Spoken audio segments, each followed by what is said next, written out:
This has become the staple in making sure we sound extra velvety and buttery for you guys. This is Singer's Soothing Throat Spray. Non-alcohol. They have to mention that at the top that it's non-alcoholic. You should have the alcoholic one. Oh, man. That'll fuck you up something nice. Lemon and honey. Like, why do they have to say that it's non-alcoholic? I don't understand. You know, I'm not sure. Maybe some of those are made with alcohol. Jack in the pulpit root. All right, whatever. Listen, though. Jack Daniels in the pulpit root. Wow. That's why. That is some strong shit. It is. And it does taste pretty good after the burn. Oh, yeah. Yeah. Of just pure lemon and ginger. So, on that note, welcome back, guys, to another episode of The Voice and Rizzles. How's everybody feeling today, John? Nicky, I'm feeling pretty good today. What about you? We've been here for quite a while playing with some new toys. So we've been here for at least an hour and 10 minutes. We already making advancements and trying to increase the production value of the podcast and make sure that we sound exactly as we would in person, right? Is that what we'd say? Yeah, I guess so. Except something along those lines. But we got a new mixer and a bunch of other stuff, and just trying for the first time to connect it to the computer and do all the stuff. It was kind of tricky. So a little tricky, but once we get it going, that thing sounds beautiful. You think this sounds pretty good right now? We're gonna keep making advancements, keep stepping it up. As you see, we advanced the room. It's twice the size now. Yes. Took out more real estate. They heard us in the hole. They say, no. You need the big room. Take it. And for those of you who aren't watching on YouTube, you're just listening to us. It's, what do you say, 40,000 square foot, right? The building? Oh, no, just this room. Just 40,000 square feet? Yeah, for the people listening at home. They're not watching on YouTube. At least 80. At right? least 80,000. That's what I thought. Poolside and everything. It's beautiful. Oh, man. Fed the tiger. We're good. That's it. We're ready to go. So on this episode, we're going to be talking about fitness myths that we hear. I know that over the course of the last few years that I've been in the fitness industry and been around people in the fitness industry, there's a lot of misconceptions that people kind of just take the wrong way. So why don't you start off? I know we were assigned homework. We were assigned homework on figuring out what type of myths besides the ones we already know, and both of us just kind of spitballed it on our way here. So just like homework should be done. Exactly. So we'll bounce back. We'll give you about 3 or so each. Mm-hmm. Biggest one I want to say is the whole fad with intermittent fasting. Now, I get the concept of it and why you guys are saying it's a good way to lose weight. And you're absolutely right. It is a good way to lose weight. However, stuffing your calories into one short part of the day isn't a good way to make your body utilize them. So it's not as stupid as it sounds, but as gross as it sounds, your body's like a big donut. You know, it comes in one end and it comes out the other. That's it. So what you put in, no matter what, the top, whatever what are you putting in the bottom? We're not going to talk about that. All right, continue. What you put in the top, your body's always going to absorb the calories from it. But now your body can only absorb a certain amount of nutrients per hour, be it the vitamins, minerals, and protein. Now, the biggest thing with protein is people say, oh, well, with intermittent fasting, you're not going to burn muscle. That's not the case. So the reason bodybuilders or athletes in general are eating every 3 hours is because it's not about just a good time frame to get your meals in, to get enough food in you throughout the day, because any one of us could stuff down enough food with breakfast and sort of coast the rest of the day with things that taste a little bit better. You know what I mean? Mm-hmm. But our liver and the kidneys, really, your kidneys mainly, can only synthesize a certain amount of protein every hour. And now heat kills protein. It's like, you ever leave a protein shaker in the fridge? Not the fridge, I'm sorry, in the car. Oh God. I think every single person that will listen to this podcast, even people that may not be exactly in the fitness industry doing a bunch of things, I think even they'll say they've left a protein shaker somewhere for an extended period of time, and when they get back to it, it is death. You have to throw it away. There's no way recovering around it. That's it. So the biggest thing is heat itself denatures protein, meaning it kills the protein enzymes. So you still might be eating a certain amount of protein, but the amino acid profile is now hacked with a knife in a way. So although you're eating the protein, you're getting the calories from the protein, those amino acids that are going to help you rebuild the damage you've done in the gym. Suddenly they're miscued. So your body can only synthesize a certain amount of protein every hour, and then our bodies are hot. It's not like it's room temperature. Or a fridge, rather, where you can keep protein fresh for quite a while. That's why when you die, they call it the room temperature challenge. There's a YouTube account that talks about self-defense, and he talks about attacks and how to prevent them and how to just always be in the know. And every time the criminal gets caught or does a drive-by and then he winds up getting shot instead, he always says he takes the room temperature challenge. Well, they've been successful with it. I'll give them that. But as I was saying, the protein literally goes bad inside of us. That's why it'll last longer in a fridge or in the freezer rather than sitting out or outside in the hot sun. That's where protein farts come in. It's literally bad protein. If you ever smell a bad protein fart, it smells exactly like a bad shaker cup. You know what I mean? It's both just bad protein.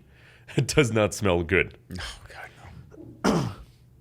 So the problem with intermittent fasting is even 8 hours of fasting when you're sleeping, unless you have protein in your system right before you go to bed, your body's going to go catabolic. There's no question about it. I know me personally, my last meal of the day is always 8 ounces of red meat because it's the most anabolic, and it's always grass-fed red meat for the CLAs. It's the most anabolic food out there by far. Has the best amino acid profile, and all the fats in it are going to help slow down the digestion so that I don't go catabolic overnight. So that's, I guess that's supplementing instead of a casein protein, because a casein whey protein I know is something that takes longer to digest in your system, and that's something that a lot of bodybuilders were big advocates of, taking that before you go to bed. It's true, but if you look at the casein protein, that protein's going to be under the stress of your body temperature for over 3 hours. So even though it releases slower all the time, it's still going to go bad in 3 hours. Gotcha. 3 or 4 hours, give or take. So those proteins that never even got released into the system, they're just getting expelled from the body. As farts. You know what I mean? So you're not absorbing anything that you take in.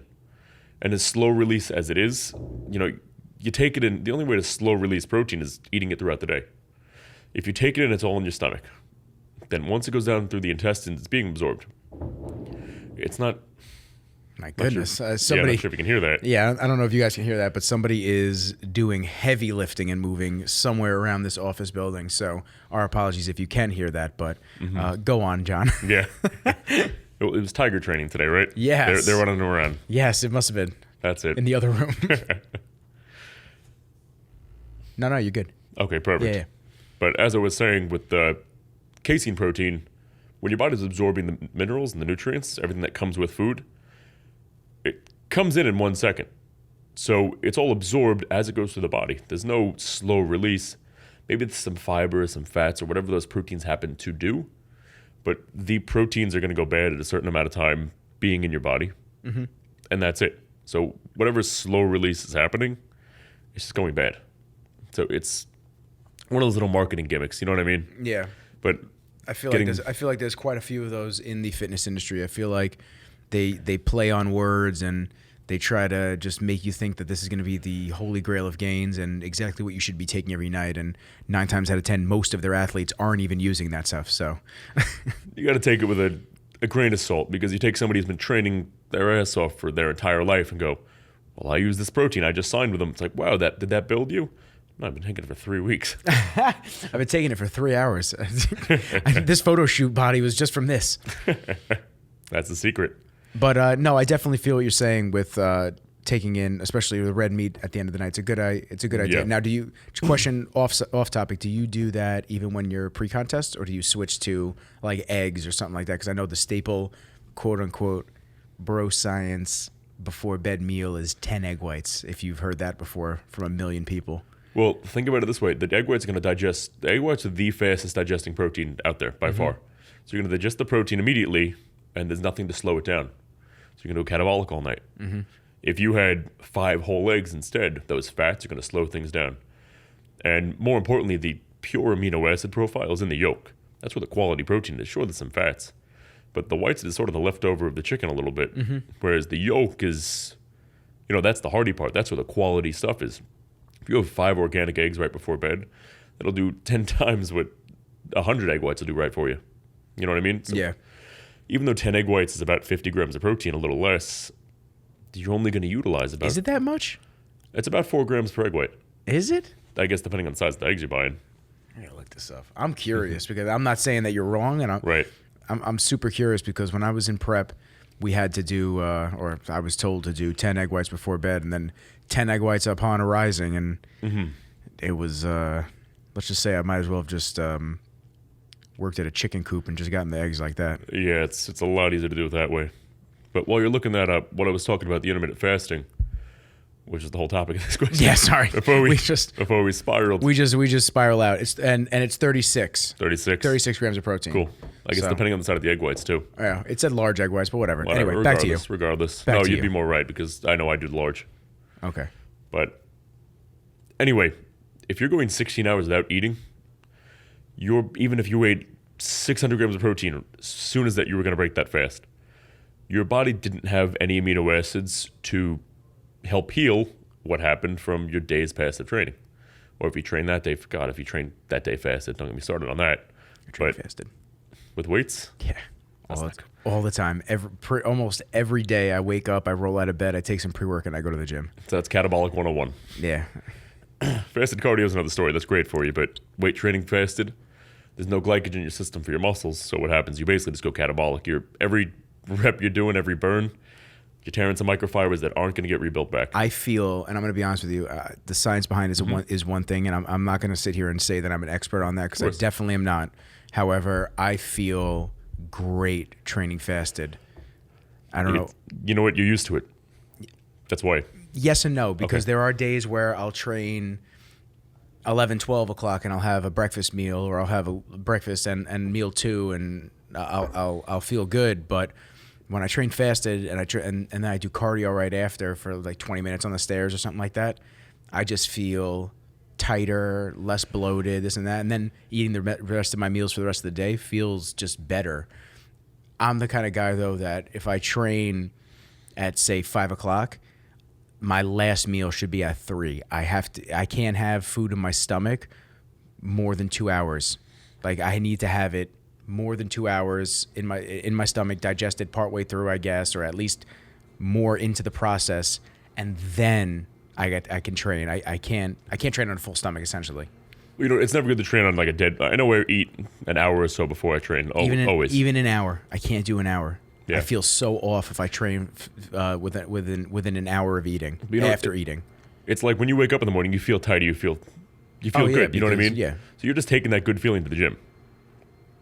So the workout feels like a normal workout for you because that's what you're used to training like. Mm-hmm. However, you're doing damage to your body that you don't realize. You know what I mean? On the muscle tissue side, you're saying. Exactly. You might feel good. It's a good way for you to start your day because you enjoy it, which is a whole nother mentality. If you enjoy it, sometimes that does more good than the actual harm you're doing to yourself. Because if you start your day positive, you know what? You woke up, hit a good workout, go, I'm going to fucking kill this day.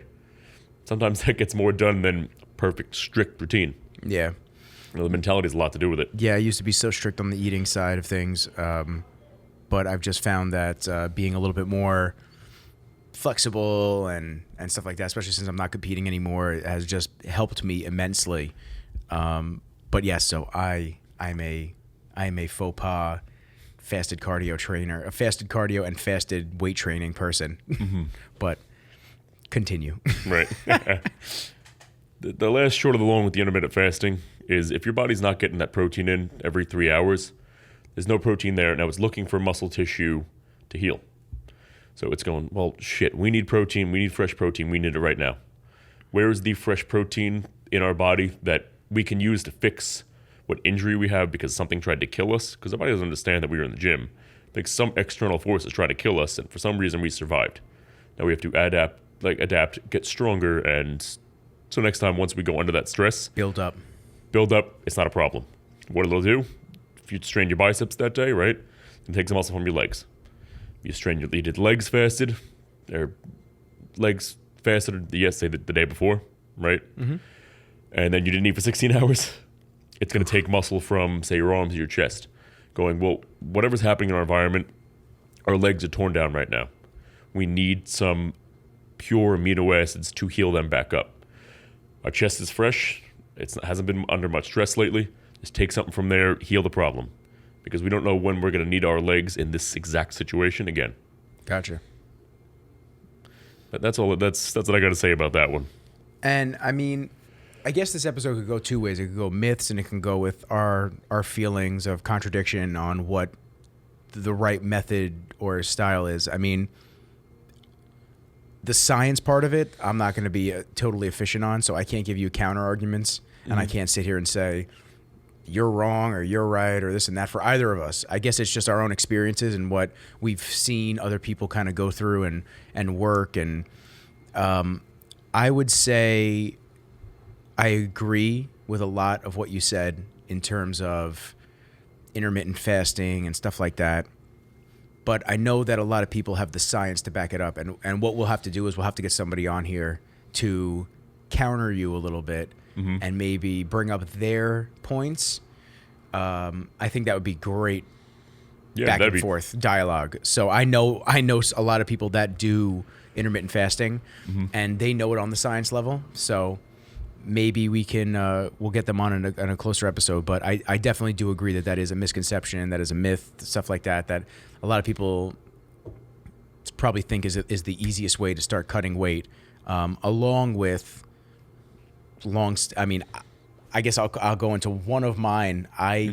For me, I feel like long, steady state cardio is just the absolute fucking worst thing in history. Now, I'll take it back to when I was competing. Now, when I was competing, I was told to do, God, I started prep 22 weeks out from the show. But as I got closer and I was 6 weeks out, I was doing an hour in the morning fasted at 120 steps a minute. And I was doing... Stairmaster. Yes, I was doing 45 minutes at night at 120 steps a minute. Now, in between, I was expected to go to class, prep my food, eat my meals, get everything together, and train, of course, because I still had to train my body part for whichever day it was.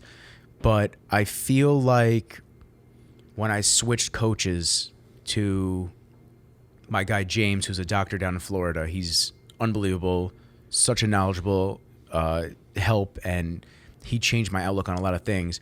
We were getting ready for a show, and I was 6 weeks out. I was doing 30 minutes of cardio a week with him, and I was the leanest I've ever been. I was diced. I mean, I looked fantastic, and I guess for me, I didn't understand why I wasn't doing so much cardio, because my brain was kind of set in motion because of my last coach, which you could say was more broscience, I guess, quote unquote. Because with my new coach, I was doing macros and I was a little bit more flexible on my diet and this and that.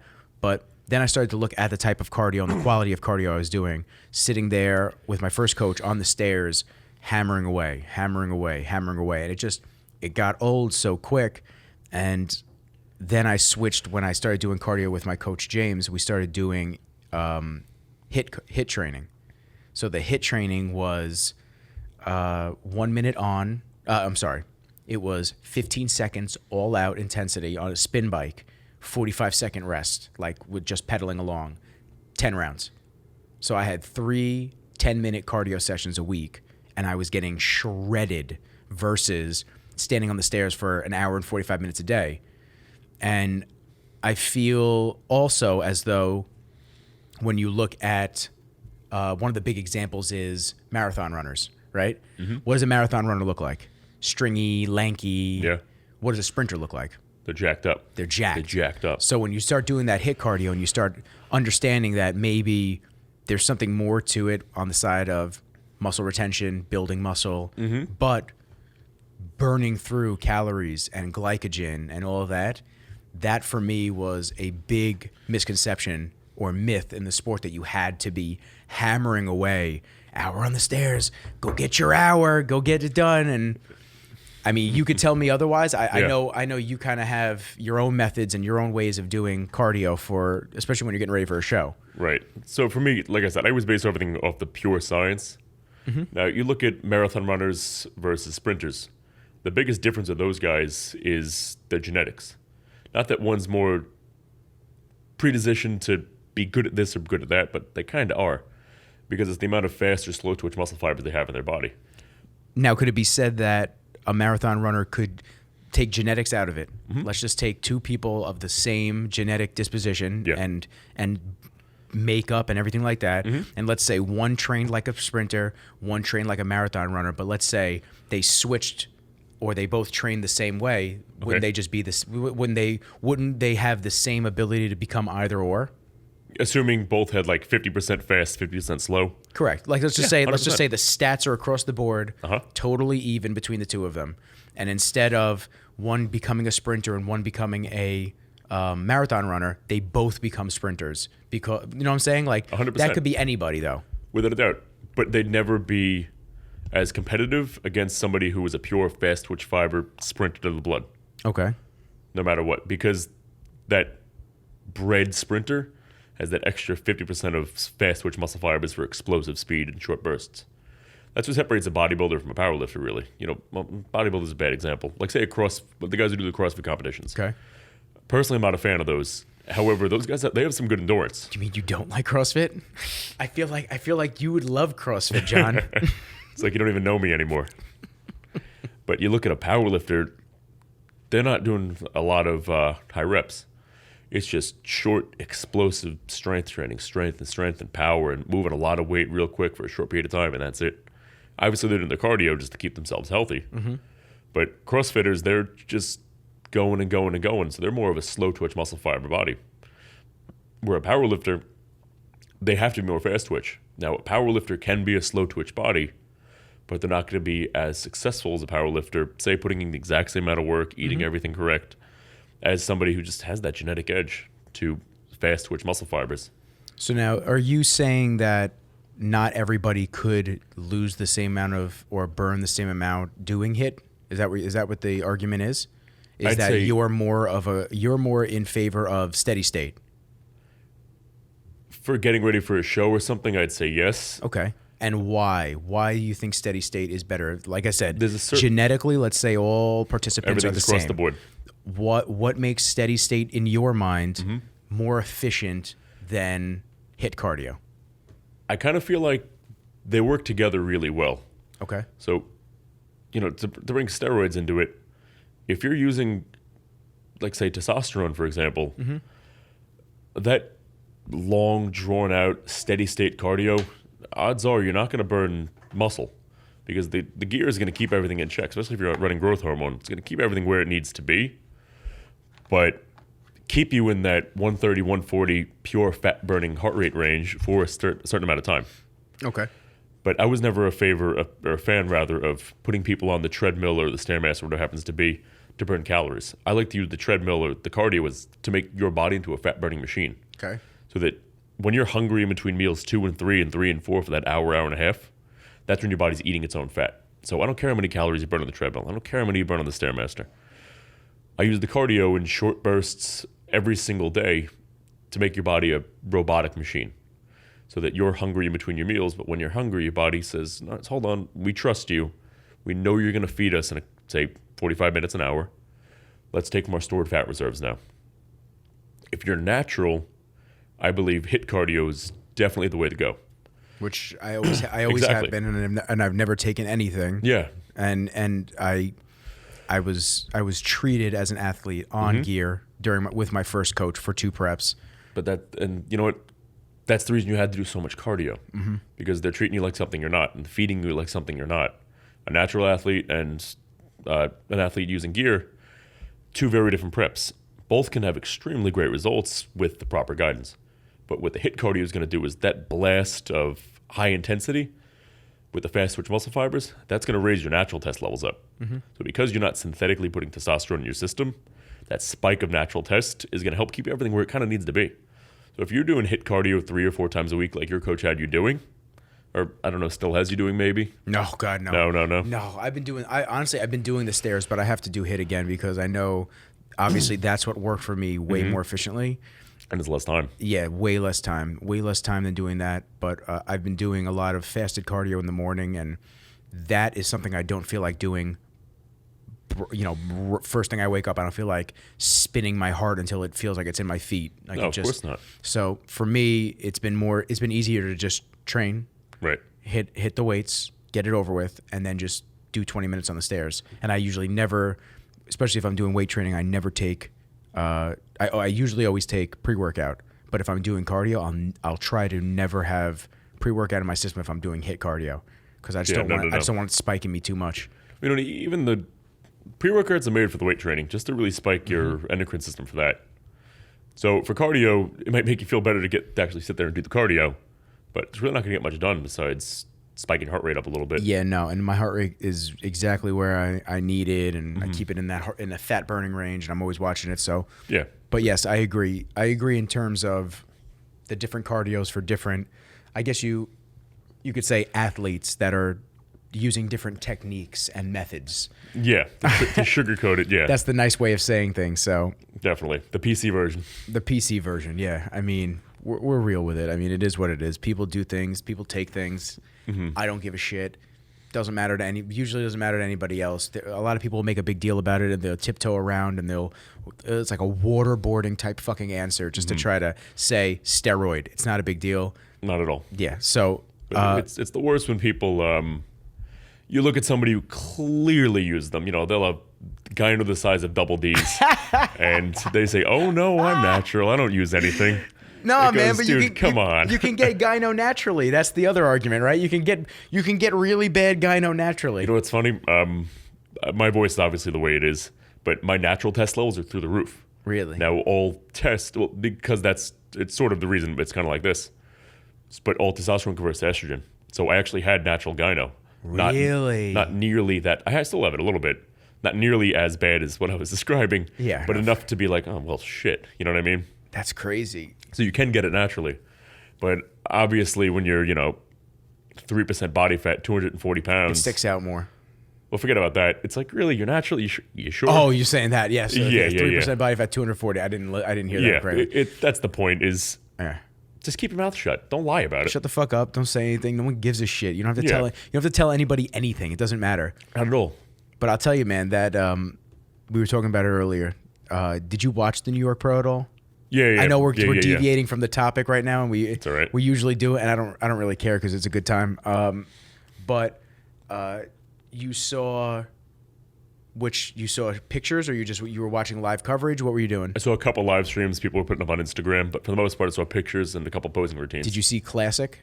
Yes. Go up? Yeah. Okay, so you saw fellow Cabronero, whatever his name is, the Spanish cat. He was in. He was almost chosen to win, and Keon was in second. And then when he hit that double ab and thigh, the hands over, the gyno was crazy. Yeah, then it all poked out. Yeah, and then I said that right there just sealed his fate to get second.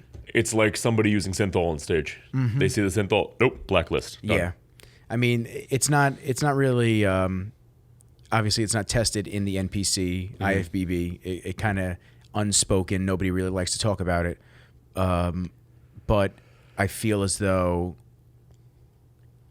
you just know.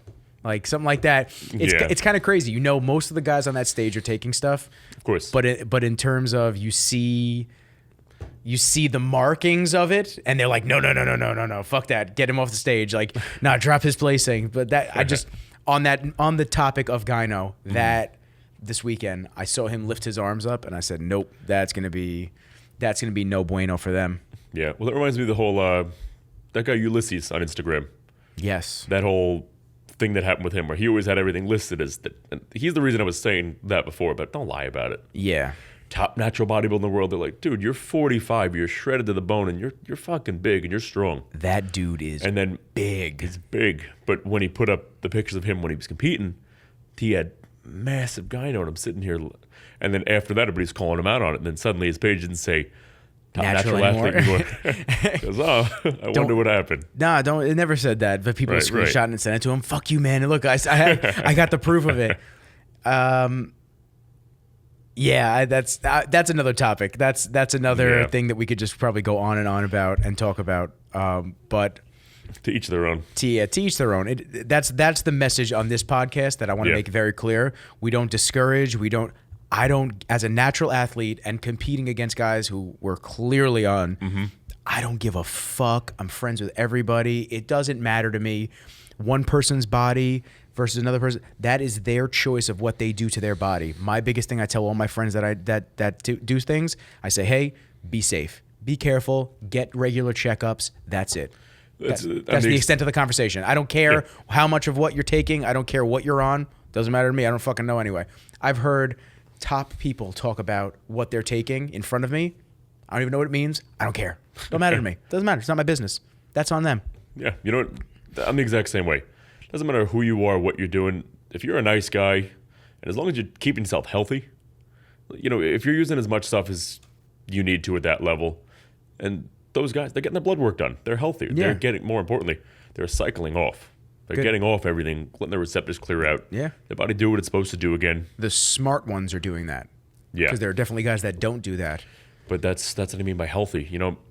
It's like you look at somebody who's very overweight, and they're getting offended because you don't like them, whatever it happens to be. It goes, well, I don't want to spend my time with you, not because you're overweight. It has nothing to do with your weight or your appearance, but because you're the type of person who just doesn't care about their health. If you're walking around knowing you're a walking heart attack, come on. Yeah. I don't know. I never understood that, because even as somebody who, competed, did my thing, I still made sure after every prep, before every prep, I got checked out, because the amount of stress you put on your body, getting that lean, doing all this, people don't realize that even just taking a fat burner is still not the best thing for your heart, and everything has its own consequences. And pre-workout's fucking terrible for you, I'm sure, but I'm taking it a scoop every day, and when I was in prep, I was taking 4 scoops every day. So just as long as you stay on top of maintaining yourself and watching all your levels and making sure that you're good, that's the most that you can do, and just be smart about it. Yeah, be smart, be healthy. That's it. Yeah. So what other myths do you have? Obviously, we touched base on mine. So the HIIT cardio versus steady state. Obviously, you believe steady state's better for people that are doing different things during their prep. And obviously, as a natural athlete, we both came to the conclusion that it had worked wonders on me. And it just rejogged my memory that I should be doing HIIT cardio, because I'm wasting my fucking time on the stairs all goddamn day. But I want to hear what other myth topics you had, because I know you belted a few out before we started recording, and I was interested. I was thinking a couple of them. Another good one is, I guess that all foods aren't the same, but it also falls into the category of, this carb cycling and this keto. Mm-hmm. And how do you, before we touch on that, how do you feel about carb cycling, keto, a more carb restrictive diet? Every diet has their place. Okay. So somebody who's severely overweight, their body's not going to regulate, and it all falls down to insulin. Your body's not going to regulate insulin properly. Even if you have a half a cup of brown rice, somebody who's very, very out of shape, their body's not going to release the correct amount of insulin based on their body mass, because that's what it's releasing the insulin based off of. Your past dieting habits, your past eating habits. So when you're consuming food, things you're consuming way more. That got you to that first point right there. You know what I mean? The point that got you overweight, it wasn't half a cup of brown rice. It was everything else. It was the 10 Pop-Tarts and the Hot Pockets and the Ben & Jerry's ice cream? I thought it was like that one time I ate a yam. That wasn't it? I could have sworn that was the answer to it all. But so your body's going to regulate insulin based on your habits, because your body doesn't know any better. It just knows what you normally do, and that's it. So if every time you eat, your body releases, say, 10 units of insulin, suddenly it doesn't need 10 units, it needs 1. But what happens? It releases 10. Now, insulin... Every time there's a trigger. Yeah, every time there's food consumption. Now, insulin's the transport hormone of the body. So carb cycling on a very low scale works well, because you're not giving your body energy. The energy sources are carbs and fats. That's it. Protein is not a very good energy source. You need it, but it's not a very good source for your body to get energy from. Now, carb cycling, I guess, works well, because if your insulin is released as properly as it should be, like if you're not severely overweight, excuse me,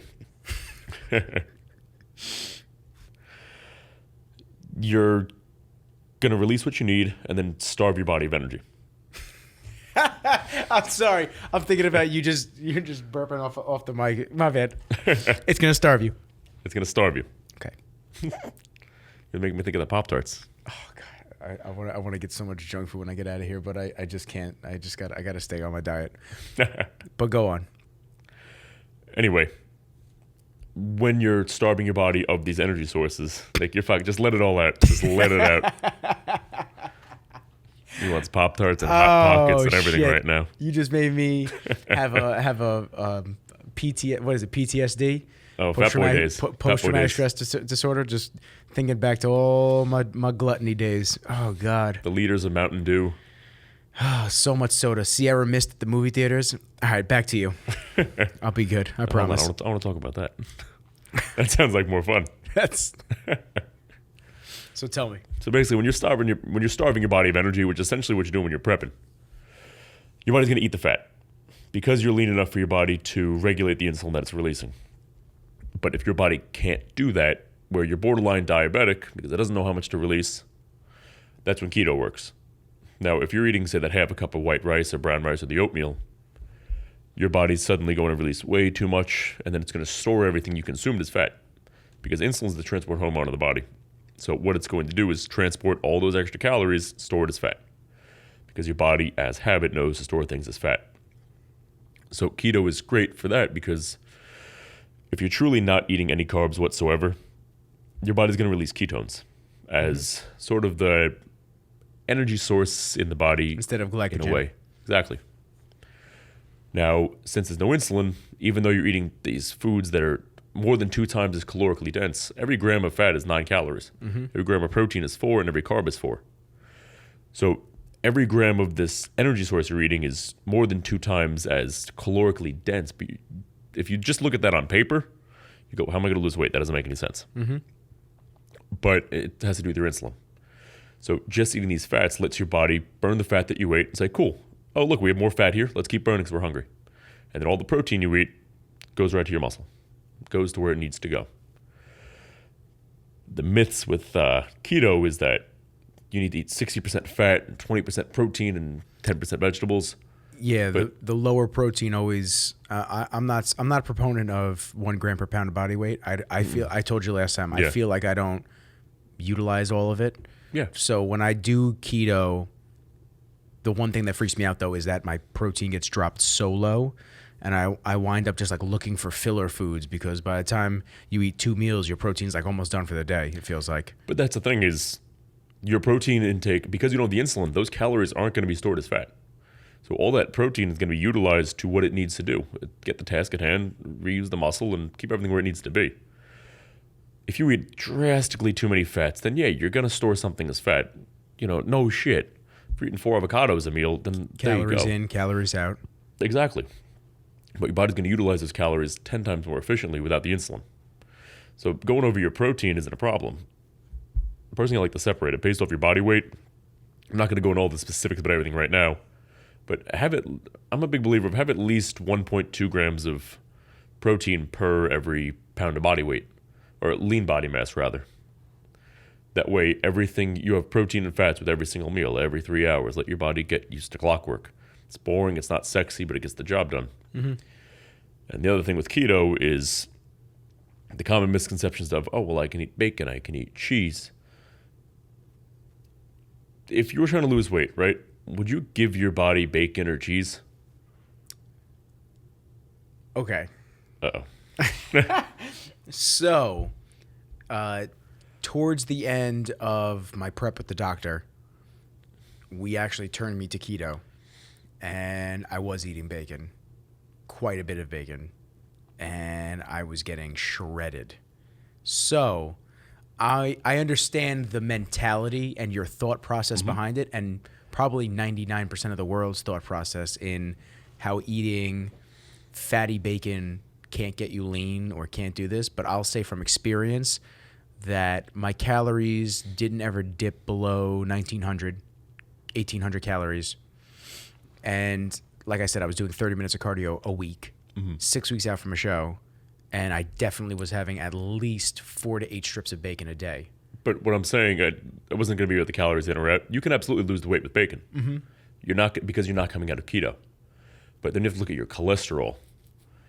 And I'll counter that real quick. Yeah, And yeah, I want shoot. you to continue your point, Shoot. but I'll counter it real quick because after that prep, I dropped out 4 weeks out because I just didn't feel like doing the show and spending the money on the tan and all that shit. And I just said, it's not worth it to me. I look good for summer right now. I said, screw it. I had blood work done afterwards to go get everything checked out. And they said everything across the board was perfect, immaculate, which I was shocked. I think the only thing that was a little off was the nitrates. Not the nitrates. I'm sorry. That's in bacon. That's in shit. That's in shitty bacon. I was buying that good shit from Whole Foods. I forget. There was one level that was off, but it had nothing to do with fat or that. Well, regardless. But that was because you're doing all your cardio. So all your cholesterol stayed where it should have been. So if you're dieting for a show, your cholesterol should be where it is. But it's about what makes up the cholesterol. Good cholesterol found in egg yolks, avocado, nuts, things of that nature, help your body release and produce hormones. So they go right to the thyroid, which helps, testicles, everything else, produce the hormones for the body. The good hormones aren't going to be produced with saturated fat. So those saturated fats from bacon aren't going to take you out of keto. And you'll lose the weight, and because you're doing all your cardio, it's not going to raise your cholesterol in a bad place. It's just not an efficient fuel source, is kind of what you're, and it's not gonna help you. It's a good fuel source. It's pure fat when you're in keto. It's a good fuel source. No, I'm saying not a good fuel source in terms of well-rounded. It's not gonna help you on the hormonal side of things. That's it. So if you were trying to get ripped, get in shape, you'll get away with bacon because you're not coming out of keto. You know what I mean? As long as the cheese you're eating doesn't have too much sugar, you'll get away with it. But it's the same concept. The dairy covers the villi in the intestines. You can't absorb it. So you're a donut again, in and out, and the villi in the intestines are responsible for absorbing something in the body. So they're shaking around and moving like this. But the lactose, it coats them. Suddenly they get stagnated. When they're stagnated, they can't absorb anything. It passes right through. They don't catch the nutrients. They just pass through. And you're saying this is with any type of dairy? Lactose. Lactose in the dairy, essentially. Yeah. Okay. So lactose free is fine. You know what I mean? But that's kind of where the cheese is. But when I give somebody a diet, it's 100% what to do. I'm telling you to do cardio 7 days a week if you need it. Because based on the person sometimes, if I tell you to do cardio 7 days a week, you're only going to do 5. But even if you only need 5, then if I tell you 5, you're only going to do 3. Then you realize you can get away with slacking off, which isn't good. Then why the results stop? Well, because you've been slacking off the whole time. You haven't told me. You know what I mean? So it's taking things that everybody else says, like, once again, with a grain of salt. You have to. But as I was saying with the cholesterol is if you're trying to get to the best shape you can be, the healthiest you can be, keto is by no means a sustainable diet forever because your body wants to use carbohydrates. It's healthy for you. Which that, as somebody who has used keto multiple times and who I feel better on keto after I get through the keto flu and I start to actually utilize fat for fuel after a few weeks, I feel like it's not that I crave ice cream and candy because that goes out the window. I crave a bowl of rice with steak. That's all I crave. I find the 8-week mark, my body does want carbs, but it doesn't need dirty carbs. It almost wants a clean, dude, just get a bowl of rice and just have some steak. So I can understand and definitely side with you in saying keto for me is not a lifelong sustainable thing, even though when I first started, I thought it would be. Your body knows how to use carbohydrates. So let your body do what it naturally knows how to do. Keto is a good way to get you from point A to point B to fix a problem. Fix the problem that got you to the point where you needed to do keto in the first place. But then let your body do what it's supposed to do again. Now, when you were wanting the bowl of rice, your body wasn't screaming at you, say, give me rice, right? You were just, I missed that. That tastes good. Yeah, that was always good. A little hot sauce on top of it, maybe a little teriyaki sauce, and we're good. We're good to go. But that's the difference between a craving and something you miss. Your body only craves carbohydrates because of insulin. It all comes back to insulin. So you missed that food. It's like, oh man, that tastes good. I kind of want some. But it wasn't screaming at you saying, give me carbs. No. When you have low blood sugar, your body's screaming at you saying, give me carbs, give me carbs. Mm-hmm. But our body knows how to utilize it. So anyway, what about you? What's the next... myth for me? The next myth. Shit, Because I could go on and on all day about keto. It's a great thing, but it's not a forever Now, how thing. many people... Let me ask you something about keto now. How many people have you had maybe start keto and then transition to a regular diet? Like once they hit their goal, or is it after a few weeks of being in ketosis? You're talking about reintroducing carbs into the system? Correct. You know what's funny? You have to do it slow. Yeah. I have somebody right now, actually, where she's been on keto for about a year. Damn. She's down over about 60, 70 pounds. But she's in her late 50s, mother. But we're going to start reintroducing carbs into the diet literally next week, and I'm planning it out all right now. Where give her a basic steady state diet, no carb cycling, just let her body know these are carbs that come back to our diet and lower the fats again. It's going to be all low glycemic brown rice, oatmeal, sweet potato, and that's it.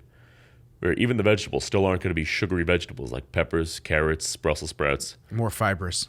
Yeah, more fibrous. More fibrous vegetables you're going to have to introduce in, so like spinach and stuff. Well, that's already been in. She's had vegetables the whole time. So she's been using those as a micronutrient technically. Well, you still need the alkalinity. Yes. Or else your body become very acidic. But certain vegetables like Brussels sprouts, for example, even though they're a superfood, there's a little sugar in Brussels sprouts. Mm-hmm. To the point where it may take you out of keto. So she's been eating a lot of spinach, green beans, things of that nature. Okay. Asparagus, especially. Okay, that's pretty cool. And actually, on the thought process of cholesterol, I want to ask you from your perspective, because I know what my coach talked to me about, the doctor type way of, I guess, the scientific breakdown of it. What do you think or say causes high cholesterol? I would say and this isn't me putting him on the spot. This isn't what this is meant to be. I'm not sitting here trying to go, do you know more than him? No. I'm just curious because he told me the method, his method and understanding of what it is, and it made complete sense to me. And I know ever since then it's made a lot of sense to me. So and especially because when you're on keto and I got my blood work done, why I did not have high cholesterol. So my biggest reason I would say is because of your blood flow. Okay. Because if you look at it like a really active highway system, if you keep pumping that heart rate up and making your blood go and go and go, bringing your heart rate up and down and up and down. So especially with keto, for example, steady state heart rate is good. It's going to get you where you need to go. But if you're doing HIIT cardio, blasting it up to 160 and coming right back down, blasting it, coming back down, it's kind of like you're snake in the drain a little bit. Okay. Where all the cholesterol would caulks up in the arteries, or even worse in the veins. But because you're shuttling the blood going 100 miles an hour and then back it down, 100 miles an hour, back down, and you're keeping it moving fast, even though you're eating so much cholesterol, especially if it's good cholesterol, it's really not going to stick because it's... What causes the sticking? The inactivity. Besides that, is there another thing that you've been taught that causes the sticking? Not particularly. I mean, the makeup of the actual cholesterol enzymes, I've always believed that they're saturated, so they want to stick to a muscle. Because most of the time, the really saturated fat came off of muscle in the first place. So it wants to bond to that. Okay. Now, if our blood flow isn't fast enough to not allow that bond to happen, then it'll stick there, in my opinion. It's like barnacles on a speedboat, you know what I mean? They're not going to happen on a speedboat, but if you pull up a boat that's been putzing around the lake clam fishing, there's going to be barnacles on there because it wasn't going fast enough to strip them off. Okay. But that's my 2 cents on it. That's how I feel about it. Now, I could be totally wrong. It's been years since we had this conversation, so I could have misunderstood him. But his saying was cholesterol is also helps with clotting. It helps to clot up tears in artery lining and walls, and that's why you get a lot of sticking, like you said. So what causes arterial swelling? To combine those two, I'm not sure. Sugar. Okay. High sugar diets cause arterial swelling. So his take on it and what he said that he analyzed, and James, you can definitely slap the shit out of me if I'm saying this incorrectly, and I would not hesitate to then come on the next day and say I was fucking wrong. So, but this has been years, and I'm pretty sure it's the same conversation I remember. So, his saying was, what happens is someone's eating a high sugar diet, okay, causes arterial swelling. Arterial swelling can also be classified as micro tears in the arterial lining, right? Okay. So like almost like little cuts. And what the cholesterol does is, as it passes through, it sticks to those and creates walls, because the amount of swelling obviously matters on how much sticking is going to occur. Now, when you have a diet like a keto diet, there's no sugar in your diet at all. The only sugar that you're technically getting is from net carbs or byproduct carbs. You know what I'm saying? Like the vegetables, like you were saying. But even so, those shouldn't be sugars. Correct. It's very there low. There is carbs in it, but it's not sugar like a Sour Patch Kid or something like that. Mm-hmm.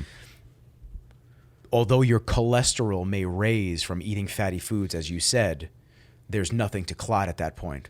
And there's nothing to cause blockages and arterial swelling because of the low sugar in the diet. So that was what he always said to me. It made sense to me. Once again, if I'm incorrect, you need to correct me. But yeah, I wanted to get your take on it, what you thought or what your thought process behind it was. To me, that makes perfect sense. Okay. I never put the two and two together because I know the sugar causes arterial swelling. Mm-hmm. But I never put the two and two together that it actually causes microscopic tears, which then the cholesterol uses as it passes through like the highway. Up. Yeah, exactly. So even though it's passing through like a highway, it finds that little off ramp and it gets stuck there. Mm-hmm. Little off ramp gets stuck there, and then it clots up. It builds and builds and builds. And lo and behold, then you have a near clotted artery. Mm-hmm. So that makes perfect sense to me. I just figured I'd throw that out there because on the topic of keto, on the topic of all that, I found that crazy interesting when he first told me that. I was like, oh, Jesus. I'm like, he's fucking right. Mm-hmm. I guess he's kind of right with that one. So it was good that I learned that from him. I learned, what was the other thing I learned from him? I learned why are females maturing so quickly? You ever notice 13, 14-year-old girls? In recent years. Pause. It's not a pedophile thing. You ever notice that younger girls are developing quicker, larger breasts, stuff like that? Seriously. Yeah. Okay. The GMOs in food are pro-estrogen. Mm-hmm. So men and males over the last couple of years, I've seen the kids in high school look tiny. They don't look big. They don't look like they have muscle. That's exactly it. And you know what's funny? I found with even some women, giving them regular chicken and stuff like that, there's so many hormones pumped into there. A male can handle the hormones a little bit easier, but a woman, it does not go well. Yeah, it'll halt their fat loss or anything in general. You find that it halts fat loss. It can. Some people have been more sensitive to it than others. Yeah, man, that shit's crazy to me. It's crazy to think that stuff is just allowed to exist and allow that's another episode that's allowed to be used in our food and then distributed around the U.S. and around the world. I mean, where it's accessible. But that was always a crazy fact to me that the pro estrogen type foods are actually causing females to develop, and then the males that are younger are getting a surge of estrogen at an age where puberty is about to hit, and they should be getting surges of testosterone, and instead they're getting flooded with a female hormone. You know what's funny too is like to make the chickens grow bigger, for example, right? They're putting testosterone in their systems, not estrogen, testosterone. But all the test is converting over to the estrogen. So it got the chickens big, but now it's making us small. Do you know what makes the test convert to estrogen? I know that's like really scientific. It's just the half-lives of it. It's just the half-life of it? It's just the half-lives. It's like saying what turns water into steam? Well, the heat. Okay. You know what I mean? So eventually... So it does its purpose immediately getting into the system. It's probably synthesized to be a very quick growth period. Well, it clicks into the receptors. Okay. So say the byproduct of the receptor is... It's like you put gas in the car, the gas makes you go, but then the byproduct is carbon dioxide. Correct. That's exactly it. So the byproduct is estrogen because you utilize the testosterone. Okay. Now the chickens utilize the testosterone. What's happening is all that's left is the estrogen. So you're saying, and you're guesstimating that unless we find articles and scientific studies and stuff like that, you're saying that most of the meats that we have a lot of estrogen in them then too. Even though the animals are pumped with test. Gotcha. Because estrogen will never make you bigger, male or female, no matter what. So the animal had to be pumped with testosterone. But now that test doesn't stay test. It has to convert over. So once the animal utilizes testosterone, the meat itself They're not giving the animals, anti-estrogens. They're making them big and killing them, and that's it. That's the end of it. So that estrogen is still left in the system. I guess even more of a proponent to get grass-fed. Yeah, with organic grass-fed, 100%. Grass-fed, free range. Let those cows just fucking jump in a lake and chill and have a spa day for the rest of their lives until their unfortunate doom is met at the butcher shop and I buy one of those ribeyes. Let's see. What other myths? I'm trying to think. I had a whole... I think we have time for one more, right? Yeah, we have time for one more. I had a whole series of them in my head, and then we start talking and we start going off on different pathways, and I forget what we were going to originally go on, which is fine with me. Do you have another one? Not off the top of my head. Myths in the fitness industry. I guess overtraining, right? Yeah, that was one that was on my list, I believe, right? That was one that you mentioned before. Overtraining was a good one. Do you not believe in overtraining? I absolutely believe in overtraining. You do? There's no question about it. Okay. I do believe in overtraining too, because I've definitely felt the onslaught of taking there's been times where I've taken a whole month and not taken an off day. Me too. And I've felt like absolute dog shit And after that. You know, it's funny, you feel pretty good for about 2 weeks. Yeah, you feel like And fucking then- Superman. Declines into nothing. Yeah, I know that there's a lot of people that don't believe in overtraining, and their whole proponent is the thought process of if you're not eating enough, you're not, if you're not eating enough, you're going to experience overtraining quicker. I believe that too. I believe there's a certain ratio where if you're eating enough, sleeping enough, you can certainly train harder, longer, and maybe more a week, frequently. 2 weeks max. Well, I'm talking go week by week, say 6 days a day and 6 times a week instead of 4. Where Jay Cutler was a big advocate of that, where as long as you're eating enough and sleeping enough, you can train. Overtraining is not going to happen. But when you're pushing yourself as hard as he was, as hard as the pros are, you still need that day to rest and recuperate. Forget about your mind. They want to be in the gym. Yeah. But The rest days are always spent thinking about, at least when I was back in the day for me, now a rest day, I'm like, oh, kick up my feet and put that HBO on. I'm like, I'm good now. It's funny. It's training hard enough to the point where the rest day comes around and you go, thank God, holy shit, I need a day off. My body's killing me. Yeah. Not that you're training wrong, but you're training so hard where your body needs a day to rest, recuperate. I agree. You don't get bigger in the gym. You get bigger by the pump in the gym, but all that's happening is you're literally tearing muscle fibers where if you don't feed it and you don't let it rest, they will atrophy. They will shrink. So those days where you're resting, just eating, and still eating good food, and all the nights you're getting all the sleep you need, feeding your body properly, that's when you grow. On the topic of resting and rest days, when I was training for a month straight, and I think I hit a month and a couple days straight, and it was just agonizing by the end of it. I took a couple weeks to get back to normal. I was still training every couple of days, but I started almost on a 3-day, 2-day off, 3-day, 2-day off type cycle. And that was the most I've grown in the longest time because I gave my body ample rest, 2 days straight of just back to back, just relaxation and letting my body just recover. And it was crazy to think that I know the science behind it is you recover and then your muscle expands and grows, technically speaking. But it was crazy to me to really experience resting more actually made me grow more. So if you look at the best example is Dorian Yates. He was the first guy conditioned on 260 pounds on stage. Now, he was training, I believe it was 3 times a week for 45 minutes, and that's it. But he was going balls out 100%. He could drum up more intensity in one set than you could in a week's worth of training. Yeah, I've seen some of those videos. It's insane.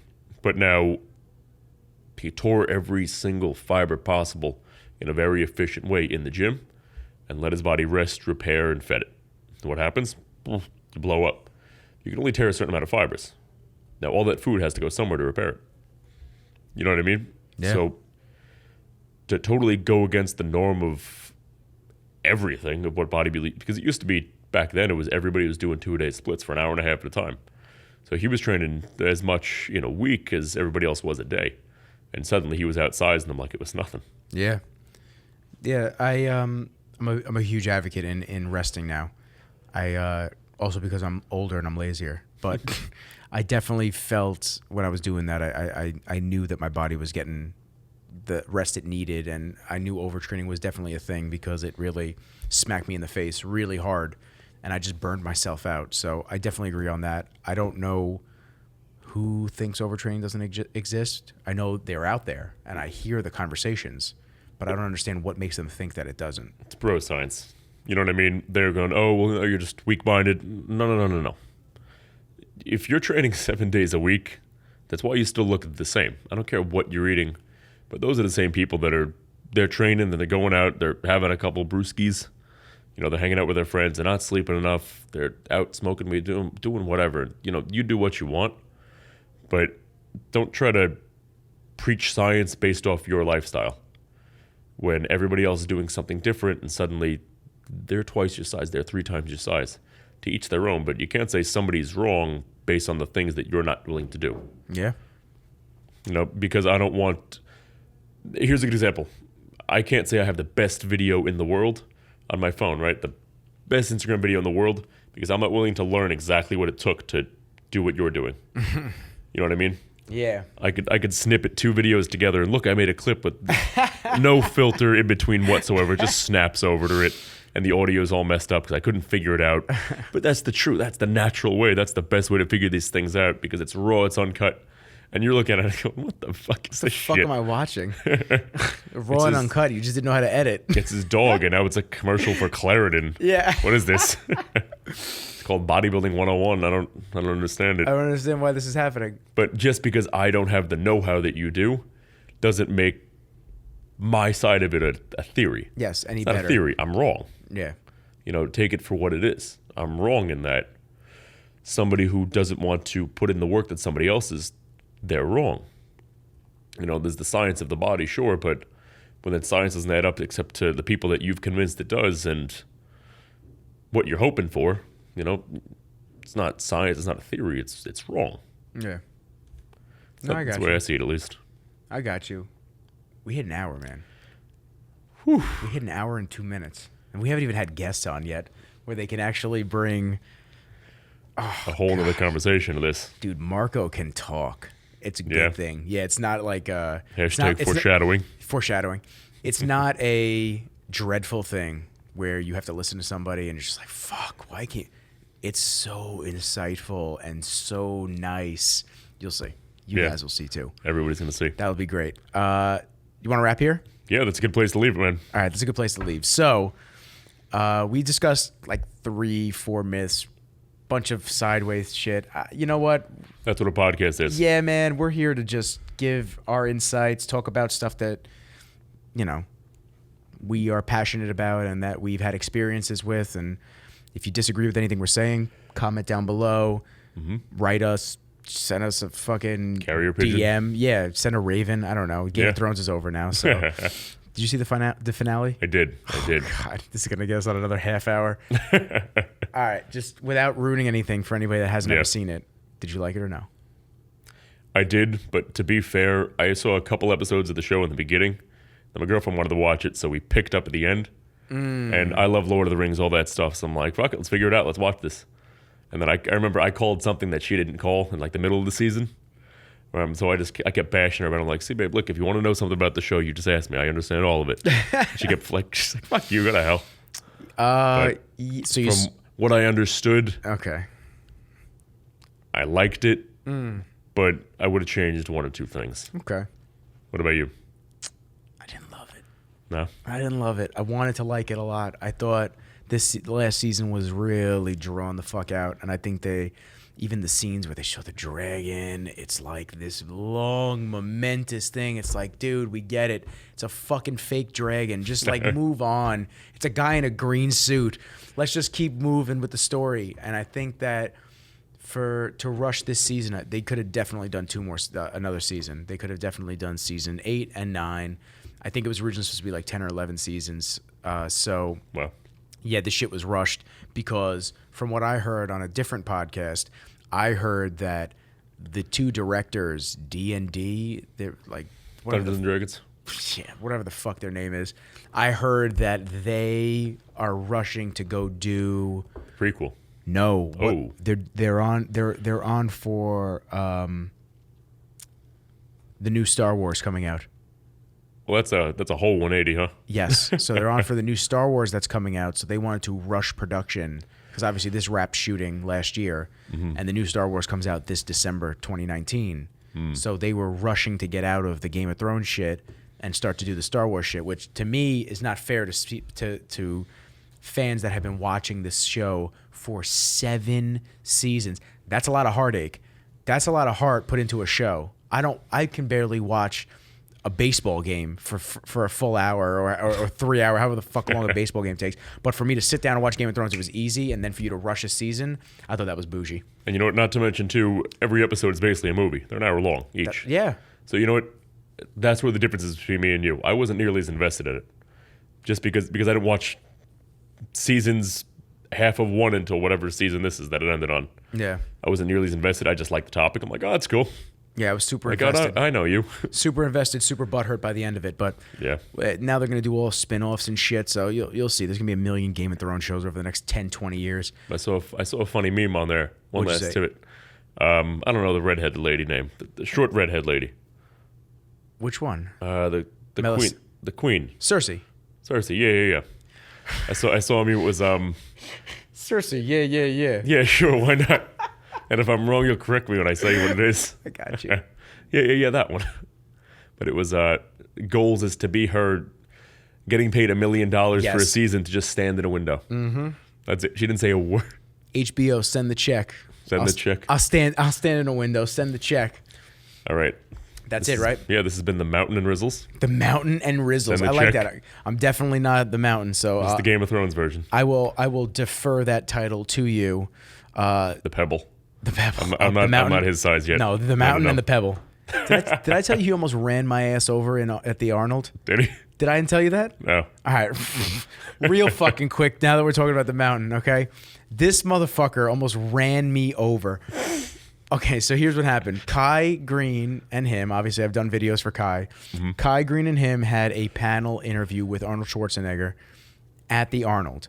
Essentially what was happening was, have you been to the Arnold? No, I haven't. Okay, so in the big grand scheme of the convention center, it's one big circle around, and then you have the main, or it's a half circle. You have the main hall that houses all the booths and everything like that. The Mountain was evidently at a different booth than where Kai and I were. So they said, once the Mountain comes over to our area, we got to bounce to the next area because he's going to have fans following him to get to the panel interview. We're like, okay, cool, whatever. He gets there. Kai's manager goes, all right, Nick, ready? I was like, okay, got it. I jump in front of both of them walking, and I start filming Kai walking next to him. He must have thought I was just some random fan. He almost stepped on my little ass. I'm not even fucking with you. Dude, I almost died. He was like about to just push me out the way. I was like, I'm a Kai. Like, fucking don't hurt me. And I'll never forget that shit. What I really want to do was, he was so fucking annoyed from having all the fans around him. But I'm sure. I really wanted to get a picture of him, of like a prom picture of him holding me, like I'm the girl on the prom date. I'm just like us looking into the camera. That's a goal of mine. Next time I see him, I'll have to ask him for that. When we get him on here. When we get him on here, When we that's get him right. on here. I like that. So, on that note, I want to thank everybody for listening, for watching. Once again, once we start releasing these, it's going to be out in bulk. This is episode 3.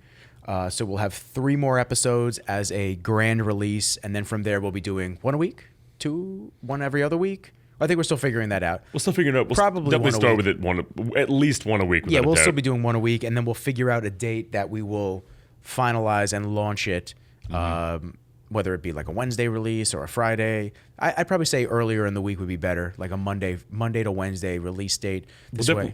We'll definitely have this information by the last podcast. Yes, we'll So figure by it the all time out. you watch episode 6, you'll know when 7, 8, 9, Yeah, it's going to happen on track. Everyone's been asking me, when's the podcast coming out? When's it coming out? Where can I listen? Where can I watch this and that? So And or this is check for all you guys. our Instagram Yes. at the Voice and Rizzles. The Voice and Rizzles. Yes, Voice and Rizzles. we created an Instagram.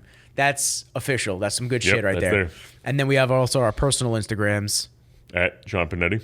at Nikki_Rizzles. Ooh, fancy. So fancy. All about the underscores. And on that note, I want to thank you again, guys, for listening into this topics. As I stated before, 3 seconds ago, any topics that you guys want to hear about, any topics that you guys want us to cover, please submit a line down there, comment, like, subscribe, anything that you want to do. Bad feedback, open feedback, doesn't matter to us. We're here to listen to you guys. This has been another episode of The Voice and Rizzles. Take care of yourselves, guys, all right? Signing off.